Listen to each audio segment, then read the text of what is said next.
অবশেষে এমপিওভুক্ত শিক্ষকদের অবসর সুবিধা ও কল্যাণ ট্রাস্টের দীর্ঘদিনের অর্থসংকট নিরসনে বরাদ্দ দিয়েছে অন্তর্বর্তী সরকার।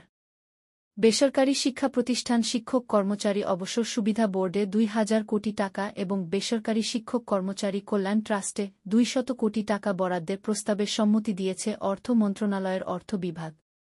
২,২০০ কোটি টাকার বরাদ্দের ফলে অবসরপ্রাপ্ত শিক্ষক কর্মচারীদের মধ্যে আশার সঞ্চার করেছে।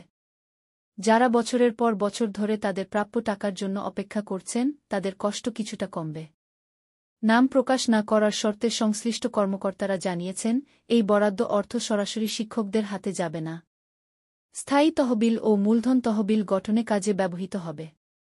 অর্থ মন্ত্রণালয়ের সম্মতিপত্রে স্পষ্টভাবে উল্লেখ করা হয়েছে যে অবসর সুবিধা বোর্ডের জন্য বরাদ্দ করা ২,০০০ কোটি টাকা এবং কল্যাণ ট্রাস্টের জন্য বরাদ্দ করা ২০০ কোটি টাকা লাভজনক সরকারি সিকিউরিটি বা ট্রেজারি বন্ডে বিনিয়োগ করতে হবে।